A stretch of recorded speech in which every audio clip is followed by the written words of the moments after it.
अस्सलाम वालेकुम भाईजान, क्या सीन है।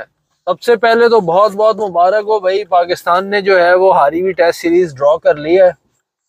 और मुबारक देना बनता भी है, क्योंकि जिस लेवल की मीडियोकर टीम हम बन चुके हैं, जिस लेवल की इनफैक्ट मीडियोकर टीम नहीं बल्कि मीडियोकर कौम हम बन चुके हैं। हमें तो इन्हीं बातों में खुश होना चाहिए कि जी पाकिस्तान ने वर्ल्ड कप में चाहे कुछ किया, 2019 के वर्ल्ड कप में चाहे कुछ किया हो या ना किया हो, अलबत्ता वहाब ने जो स्पेल मारा था वो बहुत ताबड़ था।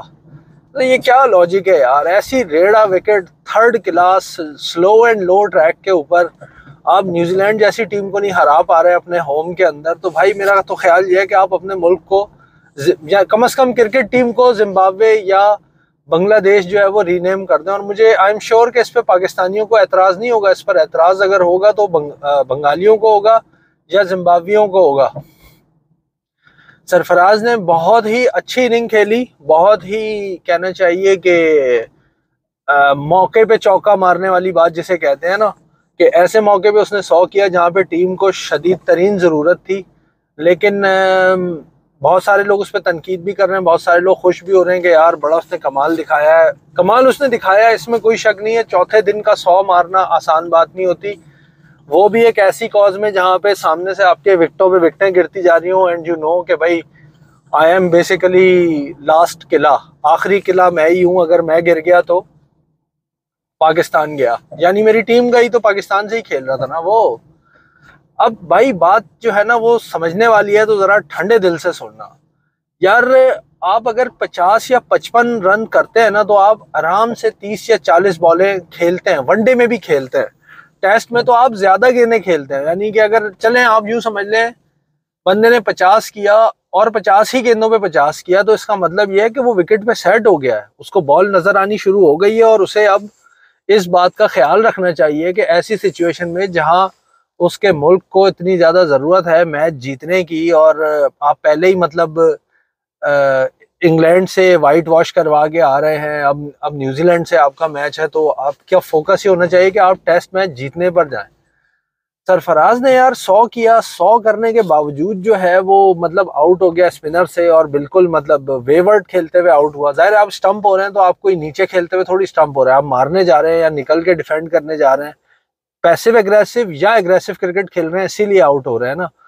तो मैं खुद एग्रेसिव क्रिकेट का बहुत बड़ा फैन हूँ। मतलब एग्रेसिव क्रिकेट का मतलब शायद आफरीदी नहीं है, बल्कि एग्रेसिव क्रिकेट का मतलब है कि Mark Waugh, Ricky Ponting, Brian Lara, ऐसे प्लेयर जो बॉल को उसकी मेरिट पे खेले, मैच की मेरिट यानी बॉल की मेरिट और मैच की मेरिट को साथ रख के खेले।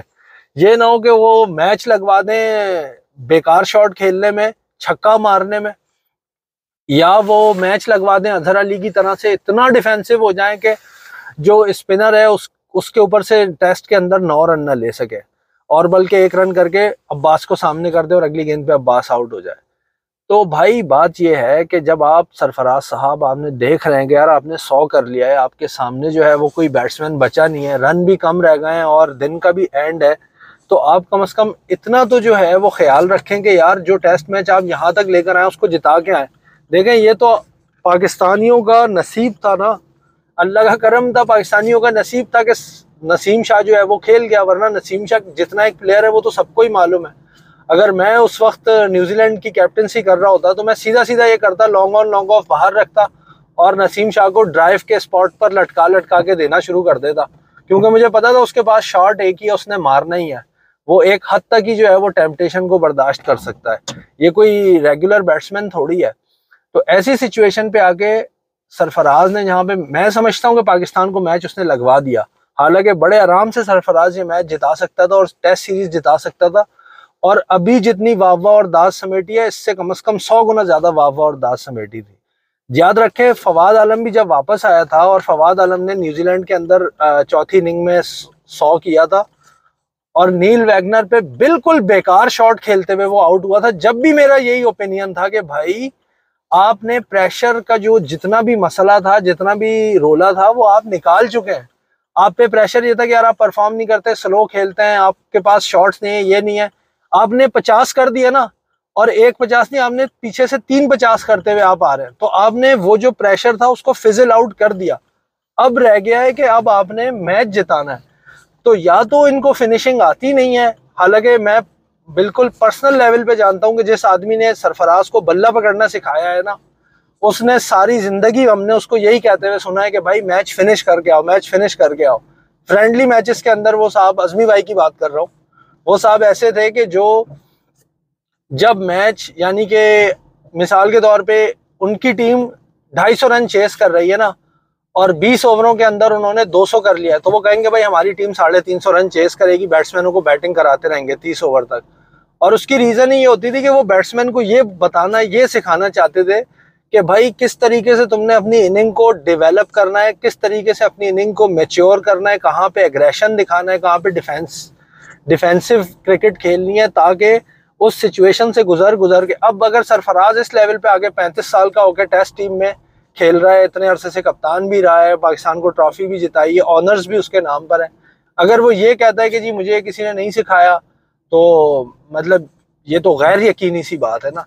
तो ये सरफराज की अकेले की बात नहीं है, बल्कि ये हमारे बाकी खिलाड़ियों पर भी ये बात मुंतबिक होती है कि उन्हें फिनिशिंग करनी आनी चाहिए है। और ये फिनिशिंग अगर आप 16 से 19-20 के दरमियान में नहीं सीखते ना, तो आप सारी उम्र नहीं सीखेंगे, चाहे आप अजहर अली बन जाए, चाहे मिसबाउल हक बन जाए।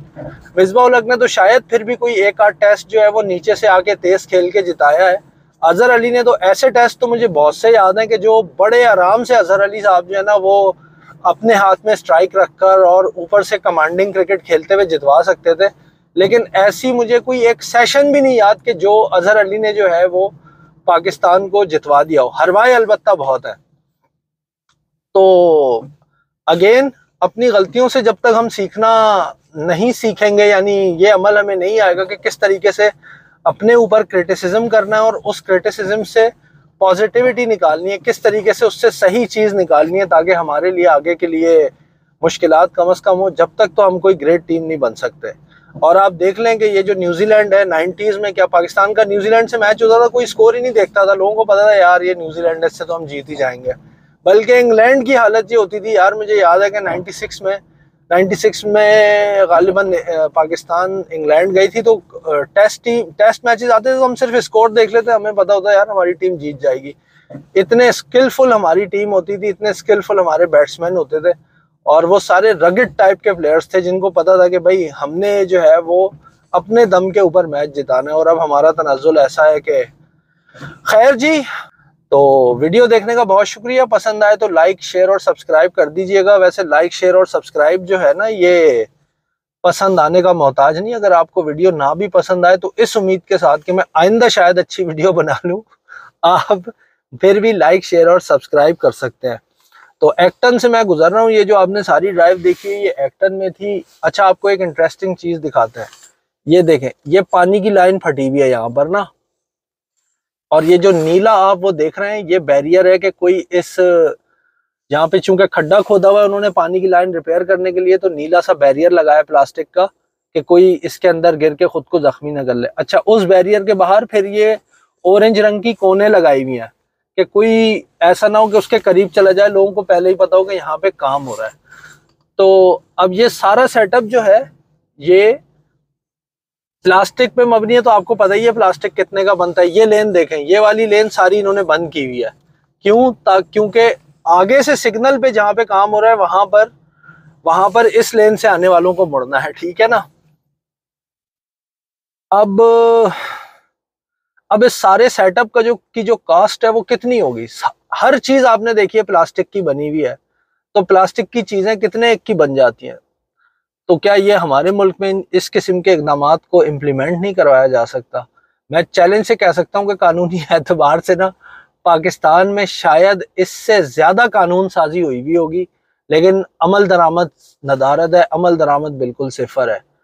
तो इसी के साथ साथ भाई अब इजाजत लेते हैं, इंशाअल्लाह फिर मुलाकात होगी। अल्लाह निगहबान।